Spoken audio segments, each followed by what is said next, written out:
a dictator without elections. Zelensky better move fast, or he's not going to have a country left. Got to move fast, because that war is going in the wrong direction. A dictator without elections. That's how Donald Trump describes Ukrainian President Volodymyr Zelensky. But UK Prime Minister Sir Keir Starmer isn't having it. He's standing firmly behind Zelensky, calling him a democratically elected leader. His response underscores a deepening transatlantic divide. While Trump questions Ukraine's leadership, Britain is reaffirming its commitment, setting the stage for a rift between Washington and London. Starmer spoke to Zelensky on Wednesday evening, telling him it was perfectly reasonable for Ukraine to suspend elections during wartime, just as Britain did during World War II, according to Downing Street. The message is clear. The UK sees Zelensky as legitimate, regardless of Trump's remarks. But this goes beyond words. Starmer is positioning Britain as Europe's strongest advocate for Ukraine, even as Washington pulls back. While London ramps up support, the US is charting a different course. On Ukraine, we're at the very early stage of the process. Europe must play its role, and I'm prepared to consider committing British forces on the ground, alongside others, if there is a lasting peace agreement. But there must be a US backstop, because a US security guarantee is the only way to effectively deter Russia from attacking Ukraine again.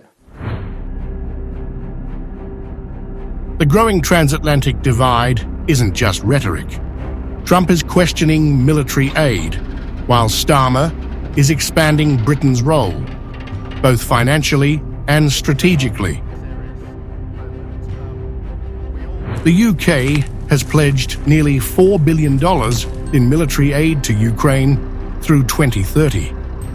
Starmer is even considering deploying British troops as part of a future peace deal, contingent on US backing. But Britain alone cannot guarantee Ukraine's security. Meanwhile, Trump is steering America in a different direction. He's casting doubt on Ukraine's leadership, arguing that the war could have been avoided altogether under his presidency. Think of it, a modestly successful comedian. President Zelensky talked the United States of America into spending $350 billion to go into a war that basically couldn't be won, that never had to start and never would have started if I was president.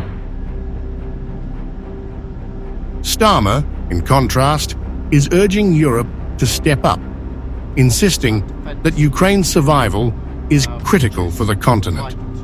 His message is clear. Britain is ready to lead, whether Washington follows or not. Unwavering, I strongly believe this.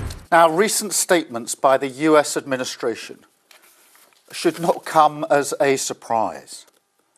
President Trump has long expressed the wish for Europe to step up and meet the demands of its own security. On defence, it's clear the US is not going to leave NATO. But we Europeans will have to do more. The power balance is shifting. Trump's America First stance is leaving a leadership vacuum, and the UK is stepping in. The question is, will other European nations rally behind Britain? Or will Trump's skepticism fracture Western unity? One thing is certain. The US remains the ultimate security guarantor. Without Washington's backing, any European plan remains just that, a plan.